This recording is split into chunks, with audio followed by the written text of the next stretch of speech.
इस वीडियो में सबका स्वागत है दोस्तों। ये वीडियो शुरू करने से पहले आपके एक फायदे की बात जरूर कहना चाहूंगा। इस वीडियो के डिस्क्रिप्शन में आप जाओगे तो आपको इस सब्जेक्ट का लिंक मिल जाएगा, जिसको आप क्लिक करोगे तो chapter by chapter, question by question सारे के सारे वीडियोस आपको मिल जाएंगे और दूसरे सब्जेक्ट के भी लिंक्स मिल जाएंगे, जिसमें chapter by chapter, question by question सारे वीडियोस मिल जाएंगे।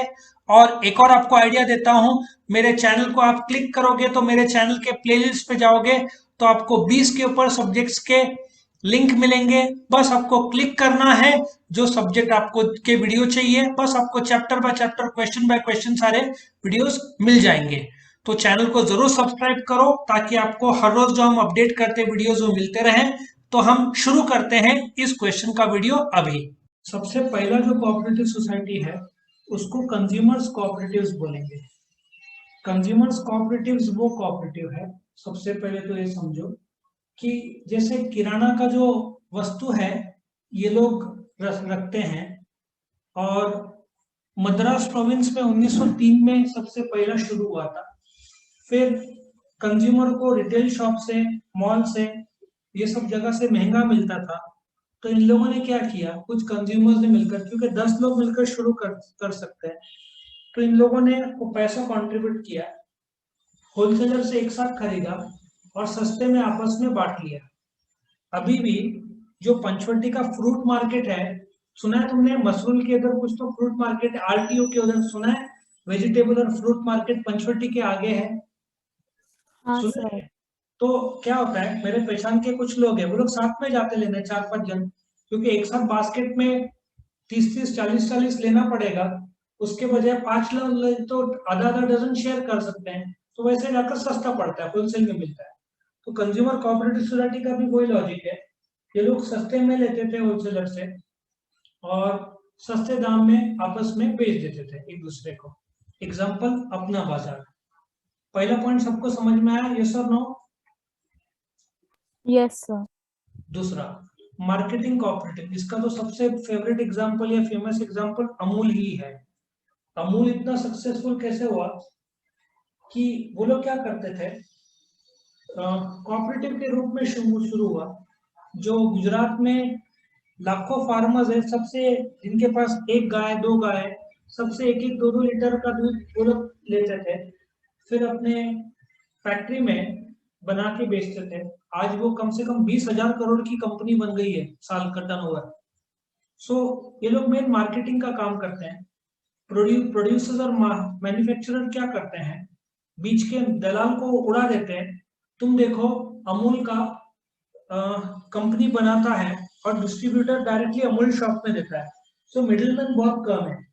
तुमने नोट किया होगा, अमूल के अलग से दुकानें हैं, देखा है तुमने अमूल का अलग से शॉप्स, देखा है तुमने? देखा है तुमने अमूल के अलग से दुकानें? हाँ सर।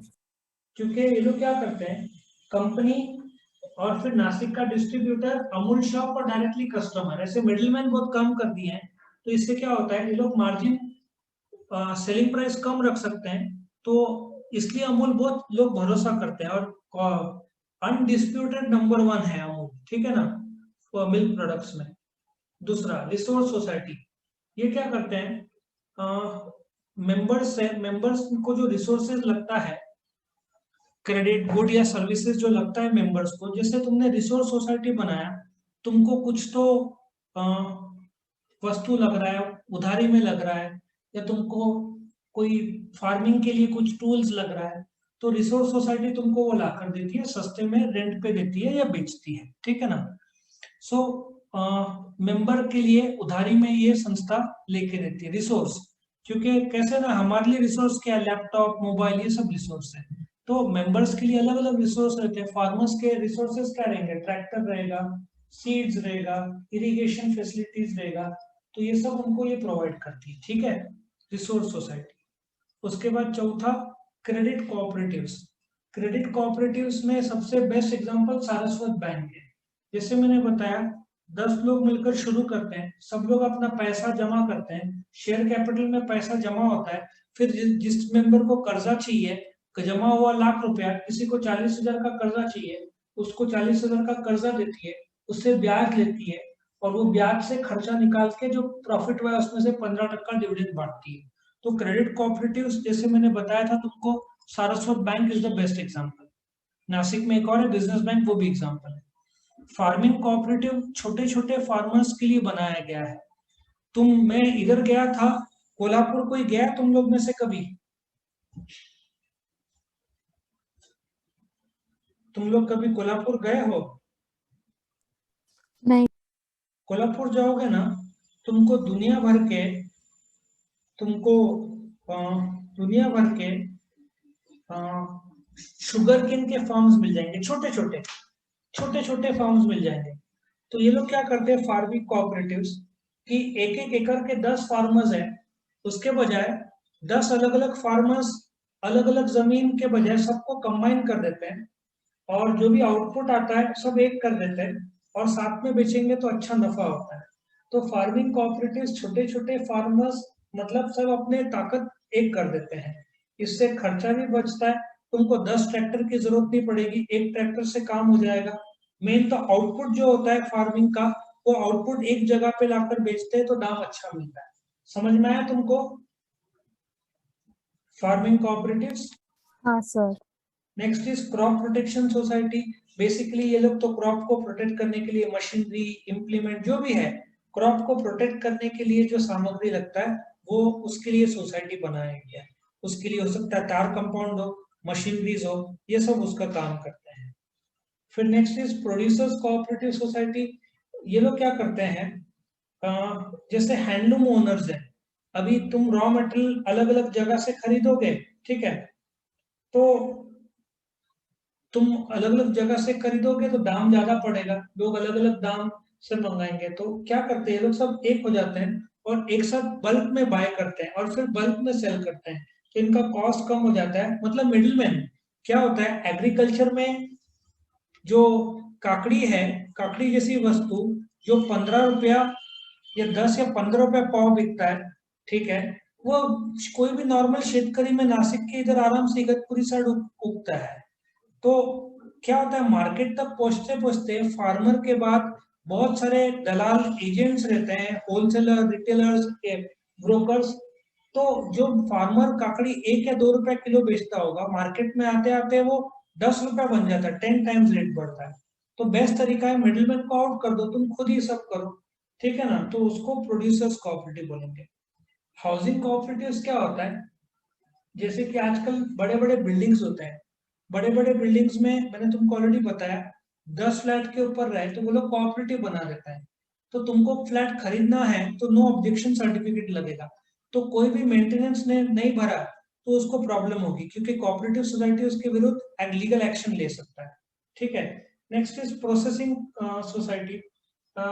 जो जैसे कि तंबाकू के जो पत्तियां हैं, वो तंबाकू के पत्तियां गीले रहते हैं, उसको एक ड्राइंग प्रोसेस करना पड़ता है तभी वो मार्केट वाले स्वीकारते हैं।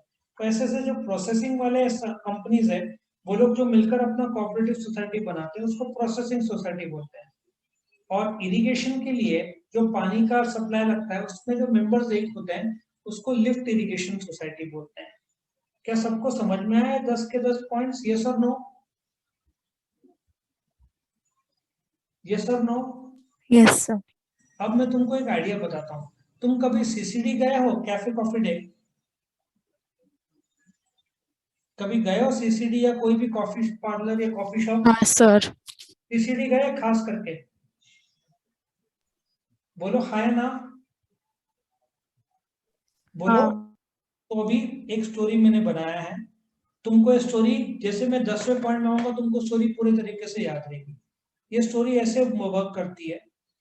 अभी ऐसा सोचो तुम सीसीडी जा रहे हो, तुम कौन हो बताओ? तुम कंज्यूमर्स हो, डू यू एग्री? तुम कंज्यूमर्स हो, तुम सीसीडी में जा रहे हो। जैसे ही तुम सीसीडी के अंदर गए, वो तुमको मेनू कार्ड देगा, मार्केटिंग कर रहा है ना, वो अपने अलग अलग कॉफी का मार्केटिंग करेगा, तो मेनू कार्ड तुम्हारे सामने प्रेजेंट करेगा, वो मार्केटिंग हुआ। अब तुमने सपोजिटली मोका कॉफी चुना, तो तुमको पता है कि तुम लोग 4 जन हो, 500 रुपए का बिल आएगा। तो सब लोग 5 जन बोलते भाई 100 रुपए रिसोर्सेज जमा करो। सो 5 जन या ऐसे सोचो 3 जन है, 300 रुपए, क्योंकि तीसरा पॉइंट है, 3 जन 100 रुपए कॉन्ट्रीब्यूट करने का डिसाइड करते हैं। फिर जो तीसरा आदमी है वो बोलता है काम करो ना, अपन क्रेडिट कार्ड से पेमेंट करते हैं। क्रेडिट कार्ड का नाम सुना है तुमने, यस और नो? क्रेडिट कार्ड सुना है? हाँ सर। तो वो क्रेडिट कार्ड से स्वाइप करता है, 3 कॉफी ऑर्डर करता है। अभी सीसीडी के पीछे सीसीडी ऑर्डर ले लेता है। सीसीडी जो जहाँ पे कॉफी शॉप है उसके पीछे एक फार्मिंग है, फार्म हाउस है या फार्मिंग की जगह है, वहां पे जाते हैं वो लोग सीसीडी के जो एम्प्लॉइज, वहां जाकर कॉफी के क्रॉप से वहां से कॉफी निकाल के आते हैं और फिर यहाँ पे कॉफी को प्रोड्यूस करते हैं सीसीडी के अंदर। सो बोलने का तात्पर्य है तुम कंज्यूमर्स है, तुम लोग जाते हो सीसीडी के अंदर, ठीक है, वो मेनू कार्ड दिखाता है मार्केटिंग, तुम रिसोर्सेज जमा करते हो, फिर एक बोलते हैं छोड़ ना क्रेडिट कार्ड से पे करते हैं, क्रेडिट कार्ड से पे करते हैं, उनको पैसा मिलता है, वो लोग पीछे जहाँ कॉफी का फार्मिंग हो रहा है वहां जाते हैं, कॉफी के क्रॉप से निकाल के कॉफी निकाल के आते हैं, इधर प्रोड्यूस करते हैं मिक्सर के अंदर कॉफी बीन्स को मिक्स करके, और तुम बोलते हैं कहाँ बैठे, तो सीसीडी में गए हो तो सीढ़ी चढ़कर ऊपर बैठने की एक जगह है, तो वो लोग बोलते हैं सर आप सीढ़ी के ऊपर जाके ऊपर हाउस वहां पे जाकर बैठो, तुम ऊपर जाके हाउसिंग में बैठ जाते हो।